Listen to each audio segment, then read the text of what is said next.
നമസ്തേ, ഞാൻ ആപ്തവംശത്തിൻ്റെ കുലപതി മണികണ്ഠൻ. നമുക്കിന്ന് ഭാരതം ഏകദേശം 1000-ഓളം വർഷങ്ങൾ അടിമത്തത്തിലേക്കാണ്ട് ഭാരതത്തിൻ്റെ സർവനാശം സംഭവിക്കുന്നതിന് കാരണമായ ആത്മീയ വീക്ഷണങ്ങളെ പരിശോധിക്കാം. ഭാരതത്തെ 1000 വർഷത്തോളം അടിമത്തത്തിലേക്ക് ആഴ്ത്തിയ പ്രധാന കാരണം ബുദ്ധമതം തന്നെയായിരുന്നു. കലിംഗ യുദ്ധത്തിന് ശേഷം ആ കലിംഗ യുദ്ധത്തിൽ നടന്ന ദാരുണമായ സംഭവങ്ങൾ കണ്ട് മനസ്സലിഞ്ഞ അശോക ചക്രവർത്തി താൻ ഇനി മേലിൽ യുദ്ധം ചെയ്യുകയില്ല എന്ന് ശപഥം ചെയ്യുകയും സൈന്യത്തെ പിരിച്ചുവിടുകയും ചെയ്തു. ഒരു രാജ്യത്തിന് ഒരു സാമ്രാജ്യത്തിന് സൈന്യമില്ലാതെ വന്നാലുള്ള സ്ഥിതി എന്താണെന്ന് നമുക്ക് ഊഹിക്കാവുന്നതേ ഉള്ളൂ. ഇന്ന് ഇന്ത്യൻ സൈന്യത്തെ മുഴുവനും പിരിച്ചുവിട്ടു എന്നിരിക്കട്ടെ, എന്തായിരിക്കും ഇന്ത്യയുടെ സ്ഥിതി? ആക്രമണകാരികളുടെയും തക്കം നോക്കി കൊള്ള നടത്തുന്ന അറേബ്യൻ ആക്രമണകാരികളുടെ ഒരു കാലഘട്ടത്തിൽ അശോക ചക്രവർത്തി തൻ്റെ സൈന്യത്തെ മുഴുവനും പിരിച്ചുവിട്ട ശേഷം അദ്ദേഹം രാജ്യം ഭരിച്ചതിൽ ഉണ്ടായ അപാകതയാണ് ഏകദേശം 1000 വർഷത്തോളം ഇന്ത്യക്ക് അടിമത്വം ഏറ്റുവാങ്ങേണ്ടി വന്നത്. അന്ന് അഹിംസ എന്ന മന്ത്രം മാത്രമാണ് ഇന്ത്യയിൽ എല്ലായിടത്തും മുഴങ്ങിക്കേട്ടത്. ഒരിക്കലും ആരെയും തിരിച്ചാക്രമിക്കാതിരിക്കുക, ഒരാൾ കൊല്ലാൻ വന്നാൽ അങ്ങ് മരിച്ചുകൊള്ളുക, തിരിച്ചൊന്നും പ്രതിരോധം പാടില്ല. ഒരു യുദ്ധസജ്ജമായ അല്ലെങ്കിൽ പ്രതിരോധ സജ്ജമായ ഒരു രാജ്യത്ത് മാത്രമേ സമാധാനവും ഭദ്രതയും നിലനിൽപ്പും ഉയർച്ചയും ഉണ്ടാകൂ എന്ന് എല്ലാവർക്കും അറിവുള്ള കാര്യമാണ്. രാഷ്ട്രതന്ത്രം അറിയാവുന്ന സർവർക്കും അറിവുള്ള കാര്യമാണ്. ഒരു രാജാവും കൊള്ളക്കാരനും തമ്മിലുള്ള പ്രധാന വ്യത്യാസം, ഒരു കൊള്ളക്കാരൻ കുറച്ച് ആളുകളുമായിട്ട് ഒരു സ്ഥലത്ത് നിന്ന് കൊള്ള നടത്തുന്നു. ഒരു രാജാവാകട്ടെ ഒരു വലിയ സൈന്യവുമായിട്ട് വന്ന് കൊള്ള നടത്തുന്നു. രാജാവിന് സൈന്യം കൂടുതലായിരിക്കും, കൊള്ളക്കാരന് സൈന്യം കുറവായിരിക്കും. രണ്ടുപേരും നടത്തുന്നത് കൊള്ള തന്നെയാണ്. ആഫ്രിക്കയിൽ നിന്ന് ഉള്ള കൊള്ളസംഘങ്ങൾ മുഴുവനും ഭാരതത്തിലേക്ക് കയറി ഭാരതം അവരുടെ പറുദീസയായി മാറി. വളരെ ചുരുക്കം, ഒരു 30-40 പേരുണ്ടായിരുന്നാൽ ഭാരതത്തിലെ ഒരു വൻ സങ്കേതങ്ങളെ നിഷ്പ്രയാസം പിടിച്ചടക്കാമെന്ന അവസ്ഥ ഉണ്ടായി. ബക്തിയാർ ഖിൽജി കേവലം 26 കുതിരപ്പട്ടാളമായിട്ടാണ് നളന്ദ സർവകലാശാല ആക്രമിച്ചത്. അവിടേക്ക് ചെന്ന് ഒരു ഭാഗത്തു നിന്ന് അവിടുത്തെ വിദ്യാർത്ഥികളെയും അധ്യാപകരെയും കണ്ണിൽ കണ്ടവരെയും എല്ലാവരെയും കൊന്നൊടുക്കുവാൻ തുടങ്ങി. ആരും എതിർത്ത് നിൽക്കുന്നില്ല. അത്രമാത്രം പ്രതിരോധ ശക്തി നഷ്ടപ്പെട്ട ഭീരുക്കളായി മാറി. അഹിംസയുടെ മന്ത്രം സാക്ഷാത്കരിച്ച, മരണം തളം കെട്ടി നിന്ന ആ നളന്ദ സർവകലാശാലകൾ ഗ്രന്ഥങ്ങളും എടുത്തുകൊണ്ട് വിദ്യാർത്ഥികൾ ഓട്ടം, 4 ഭാഗത്തൂടെ ഓട്ടം, അവരെ വളഞ്ഞിട്ട് ആക്രമിക്കൽ. ഇങ്ങനെ ഈ കൊച്ചു കുഞ്ഞുങ്ങൾ ഈ ചെടികൾ വെട്ടി നുറുക്കി കളിക്കുന്നത് പോലുള്ള ഒരവസ്ഥയായിരുന്നു. സർവസ്ഥലത്തും കൂട്ട നിലവിളികളല്ലാതെ ഒരു പ്രതിരോധത്തിൻ്റെ ഒരു ചലനവും നളന്ദ സർവകലാശാലയിൽ നിന്ന് ഉണ്ടായിരുന്നില്ല. അവിടെ 10,000-ഓളം വിദ്യാർത്ഥികൾ, ചെറുപ്പക്കാരായ വിദ്യാർത്ഥികൾ, ബിരുദത്തിനും അനന്തര ബിരുദത്തിനും ഗവേഷണത്തിനുമായി പഠിക്കുന്ന 10,000 ചെറുപ്പക്കാർ, കൂടാതെ 2000-ഓളം അധ്യാപകർ, 12,000 ആളുകൾ, വളരെ ആരോഗ്യവാന്മാരും ആയിട്ടുള്ള 12,000 ആളുകളുടെ സങ്കേതത്തെയാണ് കേവലം 26 സൈനികർ ആക്രമിച്ച് നിലം പരിശാക്കി ഇടിച്ചു നിരത്തി. അവിടുത്തെ വലിയ 3 ഗ്രന്ഥശാലകൾ തീയിട്ടു. 3 മാസത്തോളം നിന്ന് കത്തി. ഇത്രമാത്രം പ്രതിരോധ ശേഷിയില്ലാത്ത വിഡ്ഢികളെ അല്ലെങ്കിൽ ഇരയാകാൻ മാത്രം വിധിക്കപ്പെട്ട ഒരവസ്ഥയിലേക്ക് ഭാരതീയരെ കൊണ്ടെത്തിച്ചത് ബുദ്ധമതമായിരുന്നു. നമ്മുടെ ചരിത്രകാരന്മാർ പിന്നെ ചരിത്രത്തിൽ പറഞ്ഞു, മഹാനായ അശോക ചക്രവർത്തി, അല്പമെങ്കിലും ചിന്താശക്തിയുള്ളവൻ, സ്വന്തം ധർമ്മം അനുഷ്ഠിക്കാത്ത ഒരാളിനെ മഹാനെന്ന് വിശേഷിപ്പിക്കില്ല. മഹാനെന്ന് വിശേഷിപ്പിച്ചത് അശോകനെ പോലുള്ള ചക്രവർത്തിമാരും ഭരണാധികാരികളും വീണ്ടും ഭാരതത്തിൽ ഉണ്ടാകണം. അത് ഭാരതത്തിൻ്റെ ശത്രുക്കളുടെ ആവശ്യമാണ്, ബ്രിട്ടീഷുകാരൻ്റെ ആവശ്യമാണ്, ചൈനക്കാരൻ്റെ ആവശ്യമാണ്. ഭാരതത്തെ പതിയിരുന്ന് ആക്രമിച്ച് നശിപ്പിക്കുവാൻ ആഗ്രഹിക്കുന്ന സർവരുടെയും ആഗ്രഹമായിരുന്നു. അതുകൊണ്ടാണ് അശോക ചക്രവർത്തി മഹാൻ എന്ന് വാഴ്ത്തപ്പെട്ടത്. യഥാർത്ഥത്തിൽ അദ്ദേഹം ഒരു രാജ്യദ്രോഹി ആയിരുന്നില്ലേ? ചിന്താശക്തിയുള്ളവൻ അശോകനെ രാജ്യദ്രോഹി എന്നല്ലാതെ മറ്റൊരു വിശേഷണവും നൽകുകയില്ല. അന്ന് ഈ സർവകലാശാലയെ വെറും 26 പേര് ഒത്തുചേർന്ന് ഈ സർവകലാശാല ആക്രമിച്ചപ്പോൾ അതിന് പ്രതിരോധം തീർക്കാനായിട്ട് അവിടുത്തെ ജനങ്ങളില്ലായിരുന്നു, ആ രാജ്യത്ത് സൈന്യമില്ലായിരുന്നു. ഏതൊരു ആക്രമണകാരിക്ക് അഴിഞ്ഞാടാനുള്ള അവസരം കൊടുത്ത മഹാന്മാരെ നമുക്ക് വലിയ മതിപ്പൊന്നും ഇല്ല. ഈ സർവകലാശാല മാത്രമല്ല, വിക്രമശില, നാദിയ, ജഗദ്ദല, ഓദണ്ഡപുരി, സോമപുരി മുതലായ സർവകലാശാലകളെ മുഴുവൻ ഇടിച്ചു നിരത്തി. ചെറു സൈന്യങ്ങൾക്ക് അവിടെ ഇടിച്ചു നിരത്താൻ ആളി ചെന്നാൽ മതി, ഒഴിഞ്ഞു മാറിക്കൊടുക്കാൻ തയ്യാർ. എന്തെങ്കിലും ഒരു ആയുധവും കൊണ്ട് അങ്ങോട്ട് ചെന്നാൽ മതി, ബുദ്ധശരണം ഗച്ഛാമി വിളിച്ചുകൊണ്ട് 4 വശത്ത് ഓടും, അല്ലെങ്കിൽ ചത്ത് വീഴും. എന്നാലും ആരും ഒരു കല്ലെടുത്ത് തിരിച്ച് എറിയണമെന്നുമുള്ള ഒരു അവിവേകം പോലും അവർ കാണിക്കില്ല. അതാണ് ബുദ്ധമതത്തിൻ്റെ വിശേഷം. അത് തന്നെയാണ് നമ്മളിപ്പോൾ ടിബറ്റിൽ കണ്ടത്. ടിബറ്റിൻ്റെ ഭരണാധികാരി അവിടെയുമല്ല ഇവിടെയുമല്ല, ഇങ്ങനെ ഒരു വല്ലാത്ത ഭയപ്പെട്ടു ഓട്ടം.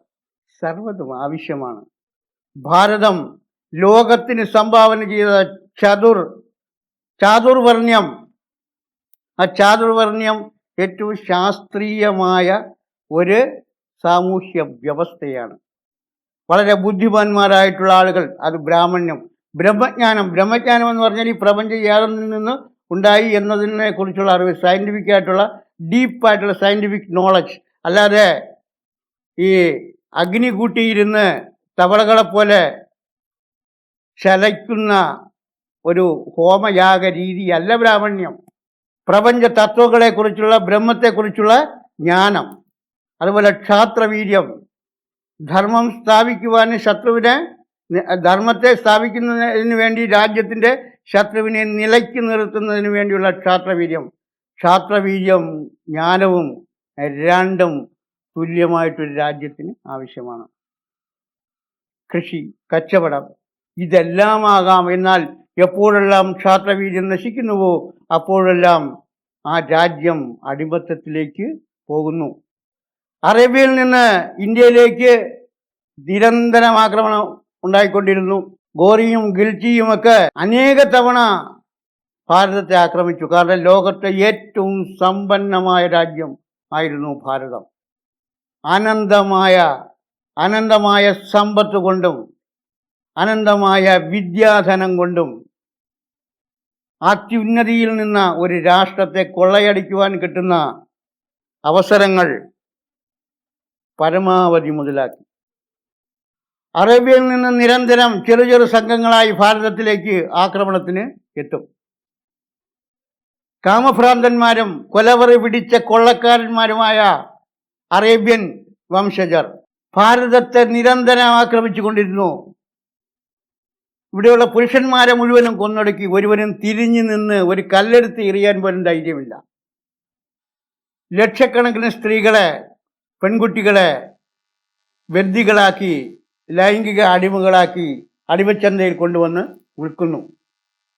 സൈനിക തലവന്മാരും ഗുണ്ടകളും 100 കണക്കിന് പെൺകുട്ടികളെ വളരെ ക്രൂരമായി പീഡിപ്പിച്ച് നിർദ്ദയം കൊല്ലുന്നു. അവരുടെ ലൈംഗിക അവയവങ്ങൾ വെട്ടി നുറുക്കുന്നു. ഇത്തരത്തിൽ ഇവിടെ മൃഗീയമായ ഒരു തേർവാഴ്ചയ്ക്ക് അവസരം കൊടുക്കുകയാണ് ഈ ബുദ്ധമതം ചെയ്തത്. അതിനോടൊപ്പം ഒരു മഹാസാമ്രാജ്യത്തിൻ്റെ സൈന്യത്തെയും കൂടെ പിരിച്ചുവിട്ടപ്പോൾ ഉണ്ടായ ദയനീയ അവസ്ഥ ഇതാണ് മഹാനായ അശോകനും മഹാനായ ശ്രീബുദ്ധനും ഭാരതത്തിന് നൽകിയ സംഭാവന. മുസ്ലിം ആക്രമണകാരികൾ ഇന്ത്യയിലേക്ക് വന്നിട്ട് ഗരുഡ പുരാണം അനുസരിച്ചാണ് നമ്മുടെ ആളുകളെ ശിക്ഷിച്ചത്. മഹാപാപം ചെയ്യുന്ന ആളുകൾക്ക് മരിച്ച് നരകത്തിലേക്ക് പോകുമ്പോൾ ഉണ്ടാകുന്ന അംഗച്ഛേദം, ചാട്ടവാറടി, എണ്ണയിൽ പൊരിക്കൽ, അവയവങ്ങൾ കൊത്തി നുറുക്കൽ, കണ്ണ് ചൂർന്നെടുക്കൽ, സ്ത്രീകളെ വളരെ നീചമായിട്ട് അവരെ കൊത്തി നുറുക്കി ചിത്രവധം ചെയ്ത് അവയവങ്ങളെ നുറുക്കിയും വളരെ നീചമായ മൃഗീയമായി കൊന്നൊടുക്കിയപ്പോൾ അവരുടെ നിലവിളി കൊണ്ട് ഇന്ത്യ മുഴുവനും മുഴങ്ങി. അങ്ങനെ നൂറ്റാണ്ടുകൾ നീണ്ടുനിന്ന മഹാ നരകയാതന അതിനുശേഷം കുറേയൊക്കെ ശാന്തമായി. നല്ലൊരു വിഭാഗം, അന്ന് ഉണ്ടായിരുന്ന കുറേ വിഭാഗം ദക്ഷിണേന്ത്യയിലേക്ക്, ഉത്തരേന്ത്യയിലായിരുന്നു കൂടുതൽ ആക്രമണം, ദക്ഷിണേന്ത്യയിലേക്ക് പലായനം ചെയ്തു. ബാക്കിയുള്ളവർ ഇസ്ലാം മതം സ്വീകരിച്ചു. കാലങ്ങൾ കഴിഞ്ഞു. വീണ്ടും ദക്ഷിണേന്ത്യയിലേക്ക് വന്നവർ തന്നെ തിരിച്ച് ഉത്തരേന്ത്യയിലേക്ക് പോയി. ഒരുവിധം ഭാരതം ശാന്തമായി. അപ്പോൾ ഒരുവിധം ഭാരതം ശാന്തമായപ്പോൾ ഈ ബഹുഭൂരിപക്ഷം വരുന്ന ഹിന്ദുക്കളാണല്ലോ ഭാരതത്തിലുള്ളത്. ഇവിടെ ദക്ഷിണേന്ത്യയിലാണ് ഹിന്ദുക്കളെ ഏറ്റവും അധികം സംരക്ഷിച്ച് നിർത്തിയ പ്രദേശം ദക്ഷിണ ഇന്ത്യ ആണെന്ന് പറയാം. വീണ്ടും തിരിച്ച് അവരുടെ സ്വദേശങ്ങളിലേക്ക് മടങ്ങിച്ചെന്നു. ഹിന്ദുക്കൾ ഭാരതം മുഴുവനും വീണ്ടും നിറഞ്ഞു. ഈ അവസ്ഥയിൽ ഭാരതത്തിന് നാശം വിതച്ച, അല്ലെങ്കിൽ ഹിന്ദുധർമ്മത്തിന് നാശം വിതച്ച ഈ ബുദ്ധമതത്തെ നേരിടുന്നതിന് വേദാന്തവുമായിട്ട് ശങ്കരാചാര്യരും അദ്ദേഹത്തിൻ്റെ സമാന ചിന്താഗതിയുള്ള ആത്മീയ വീക്ഷണമുള്ള ആളുകളും ഭാരതത്തിൽ വീണ്ടും ക്ഷാത്രവീര്യത്തെ നശിപ്പിക്കുന്ന ദർശനങ്ങളെ കൊണ്ടിറക്കി.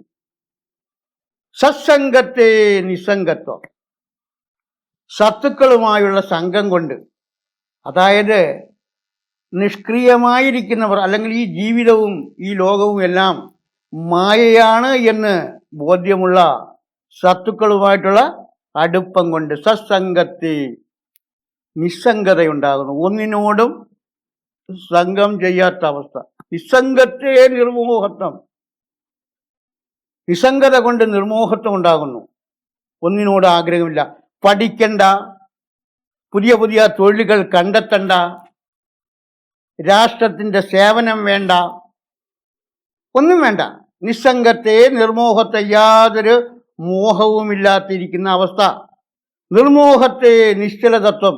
ഈ അവസ്ഥയിലേക്ക് പ്രമോഷൻ കിട്ടിയാൽ അവൻ നിശ്ചല തത്വത്തിലേക്ക് എത്തിച്ചേരും. അവൻ്റെ മനസ്സ് നിശ്ചല തത്വം, ചലനമില്ലാതെ, നമുക്ക് മനസ്സിലാകുന്ന ഭാഷയെ പറഞ്ഞാൽ പന്തം കണ്ട പെരിച്ചാഴിയെ പോലെ ഇങ്ങനെ ഇരിക്കുക. നിർമോഹത്തെ നിശ്ചല തത്വം. ഇങ്ങനെ നിശ്ചല തത്വത്തിൽ ഇരുന്ന് സാധന ചെയ്ത് അവൻ നിശ്ചല തത്വേ ജീവൻ മുക്തി, അവന് ജീവൻ മുക്തി ഉണ്ടാകും. വേദാന്തം നമ്മളെ പഠിപ്പിക്കുന്ന ഇതാണ്. ഒരാഗ്രഹവുമില്ല. ഇന്നത്തെ ചെറുപ്പക്കാർക്ക് ഈ വേദാന്ത പഠനം അങ്ങോട്ട് വ്യാപകമാക്കിയാലുള്ള സ്ഥിതി എന്താണ്? സന്യാസിമാർക്ക് വേണ്ടി മാത്രം ജീവിതത്തിൽ പാഴടഞ്ഞ പാഴ്ജീവികളെ പിടിച്ചുകൊണ്ടിരുത്തി പഠിപ്പിച്ചാൽ കൊള്ളാം. പക്ഷേ ഈ രാജ്യത്തിൻ്റെ ഭാവി വാഗ്ദാനങ്ങളായ ചെറുപ്പക്കാരോട് പറയാണ് സത്സംഗത്തെ നിസ്സംഗത്വം. പിള്ളേരെല്ലാം കൂടെ വീട്ടിൽ നിന്നൊക്കെ അടിച്ചിറക്കി വിട്ട ചില സത്തുക്കളായിട്ടുള്ള കിഴവന്മാരുണ്ട്. അവരുമായിട്ട് അങ്ങ് സംഘം ചെയ്യും. മക്കളെ, ഈ ലോകം മായയാണ്, ഈ ലോകത്തൊന്നുമില്ല. പിള്ളേർ വിചാരിക്കുക അത് ശരിയാണ്. പിന്നെ എന്തിനാണ് നമ്മൾ പഠിക്കുന്നത്? അധ്വാനിക്കാനായിട്ട്, അല്ലെങ്കിൽ മറ്റ് പല വിധത്തിൽ നേട്ടങ്ങളുണ്ടാക്കാൻ നാം എന്തിനാണ് പരിശ്രമിക്കുന്നത്? ഇങ്ങനൊരു തോന്നൽ വരും. ഇങ്ങനെ വീണ്ടും ഭാരതീയരുടെ ക്ഷാത്രവീര്യത്തെ നശിപ്പിക്കുവാനായിട്ട് ആണ് ഈ വേദാന്തത്തിന് എന്തെങ്കിലും ചെയ്യാൻ സാധിച്ചത്. കാരണം ഇവിടെ കൊള്ളയടിക്കാനുള്ളതെല്ലാം കൊള്ളയടിച്ചു, കൊണ്ടുപോകേണ്ടതെല്ലാം കൊണ്ടുപോയി, സർവ്വതും നശിച്ച് യാചകരായി മാറിയതിന് ശേഷം ആണ് ഈ വേദാന്തം ഇവിടെ അവതരിച്ചത്. അതുകൊണ്ട് വലിയ പരിക്കുകൾ പറ്റിയില്ല. എന്നാൽ അശോകന്റെ കാലത്താകട്ടെ ലോകത്തെ ഏറ്റവും സമ്പന്നമായ രാജ്യമായിരുന്നു ഭാരതം. അന്ന് അതീവമായ പീഡനം ഭാരതീയർക്ക് അനുഭവിക്കേണ്ടി വന്നു. ഇനി അതിനുശേഷം അവശേഷിച്ച 2 ആത്മീയ വീക്ഷണങ്ങളുണ്ട്. ഭാരതത്തെ തീരെ നിരാശയിലേക്ക് തള്ളിവിടാതെ ഭാരതത്തിൽ അവശേഷിച്ചതാണ്. ഒന്ന് ശാക്തേയം, മറ്റൊന്ന് ശൈവം. ഇസ്ലാമിക ആക്രമണത്തിൽ നിന്ന് നരകയാതന അനുഭവിച്ച ഹിന്ദുക്കളെ അല്ലെങ്കിൽ മറ്റ് വംശജരെ ഛത്രപതി ശിവജി തൻ്റെ ക്ഷാത്രവീര്യം കൊണ്ട് അദ്ദേഹം വീണ്ടും ഭാരതത്തെ വീണ്ടെടുത്തു. ഹര ഹര മഹാദേവ എന്ന പോർവിളികൾ ഉയർന്നു. ക്ഷാത്രവീര്യത്തെ വീണ്ടും നിലനിർത്തിയതാണ് ശൈവം. അതുപോലെ ഓം കാളി ജയ് കാളി എന്ന പോർവിളിയോടുകൂടി ക്ഷാത്രവീര്യത്തെ മേൽക്കുമേൽ ഉയർത്തി.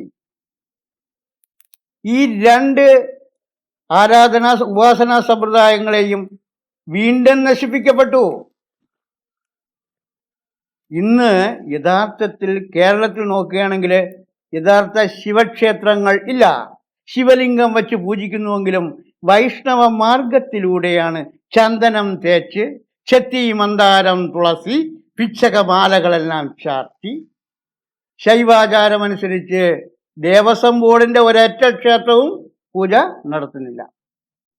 അതുപോലെ ഭഗവതി വൽക്കരണത്തിലൂടെ സർവഭദ്രകാളി ക്ഷേത്രങ്ങളും നമുക്ക് ക്ഷാത്രവീര്യത്തെയും കർമ്മസാമർഥ്യത്തെയും നൽകുന്ന സർവ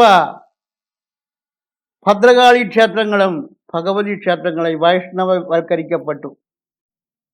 ആരാധനാ രീതികൾ അല്ലെങ്കിൽ ഈ ഉപാസന രീതികളെ തന്നെ ഇവർ സാത്വികമെന്നും രാജസികമെന്നും താമസികമെന്നും വിഭജിച്ച് പ്രവൃത്തി വിജയമുണ്ടാക്കുന്ന ഇതിനെയെല്ലാം അവഹേളിച്ച് അത് താമസികമാണ്, അത് മോശമാണ്, ആരാധന പാടില്ല, ഇങ്ങനെ സർവരും അവരവരുടെ കുലധർമ്മം അനുസരിച്ച് നടത്തിയിരുന്ന ആരാധനകളിൽ നിന്ന് അവരെ പിന്തിരിപ്പിച്ച് യഥാർത്ഥത്തിൽ ഹൈന്ദവ ധർമ്മത്തിൽ നിന്നും അവരെ അകറ്റിക്കൊണ്ടുപോകുന്നു. വൈഷ്ണവാധിപത്യം. ഈ 3 ദർശനങ്ങളുമാണ് ഭാരതത്തിന് ശാപമായി തീർന്നത്. ഒന്ന്, ബുദ്ധമതം ക്ഷാത്രവീര്യം മുഴുവനും നശിപ്പിച്ചു. രണ്ടാമത്തേത് വേദാന്തം, മനുഷ്യനെ നിഷ്ക്രിയമാക്കുന്നത്. അത് ഒരു സന്യാസി സമൂഹം മാത്രം അത് സ്വീകരിച്ചാൽ തർക്കമില്ല, ആകാം. എന്നാൽ ഈ വേദാന്തത്തെ ഭാരതത്തിലെ ചെറുപ്പക്കാരുടെ ഇടയിലേക്ക് വ്യാപിപ്പിക്കേണ്ട ആവശ്യമില്ല. അത് രാജ്യദ്രോഹമാണ്. ഓരോ വിദ്യാർത്ഥിയും ഓരോ ചെറുപ്പക്കാരനും രാജ്യത്തിൻ്റെ ഭാവി വാഗ്ദാനങ്ങളാണ്.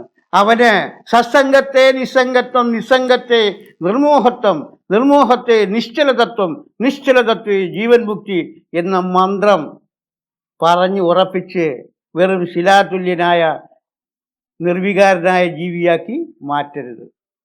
അതിനുശേഷം വരുന്നത് ഇവിടെ ക്ഷാത്രവീര്യത്തെ നശിപ്പിക്കുന്ന വൈഷ്ണവാധിപത്യം.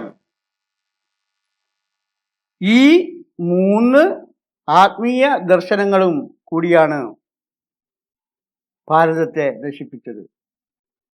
ഇതിൽ ഏറ്റവും നഷ്ടം ആയിട്ട് വന്നത് ഭദ്രകാളി ഉപാസനകൾ അത് നിരുത്സാഹപ്പെടുത്തിയതാണ്.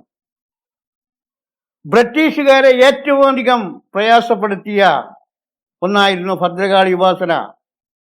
ബംഗാൾ മറ്റ് സ്വാതന്ത്ര്യ സമരം നടക്കുന്ന സമയത്ത് മറ്റ് പ്രദേശങ്ങളിൽ നിന്ന് വ്യത്യസ്തമായിട്ട് സമരാഗ്നി ആളിപ്പടർന്ന ബംഗാൾ വിഭജനം കൊണ്ട് പോലും ആ സമരത്തെ അടിച്ചമർത്താൻ സാധിക്കാതെ വന്നു. അതിന് കാരണം കാളിയുടെ നാടായ ബംഗാൾ, ആ ബംഗാളികൾക്ക് അല്ലെങ്കിൽ ബംഗാളിലെ സമരത്തിന് പിൻബലം നൽകിയത് ഭദ്രകാളിയുടെ ഉപാസനയായിരുന്നു. അതുകൊണ്ട് ഭദ്രകാളി ഉപാസന നിരുത്സാഹപ്പെടുത്തുവാൻ ബ്രിട്ടീഷുകാർ തീരുമാനിച്ചു. അതിന് അവർ സ്വീകരിച്ചത് ഉദ്യോഗസ്ഥന്മാരായ പ്രമാണിമാരുടെ ഉദ്യോഗസ്ഥരുടെ വീടുകളിലെ കുടുംബക്ഷേത്രങ്ങളിലെ ഭദ്രകാളി ക്ഷേത്രങ്ങളെ ഭഗവതിവൽക്കരണം നടത്തുന്നു. ഭഗവതിവൽക്കരണം എന്ന് പറഞ്ഞാൽ അതിൻ്റെ അർത്ഥം ഭദ്രകാളിയെ ലക്ഷ്മിയാക്കുക എന്നുള്ളതാണ്. ഭദ്രകാളി ഉപാസന അങ്ങനെ നിരുത്സാഹപ്പെടുത്തുന്നതിൽ ഏറ്റവും അധികം താല്പര്യത്തോടു കൂടി നിന്ന ഒരു പ്രത്യേക ഒരു സംഘം ഉണ്ടായിരുന്നു.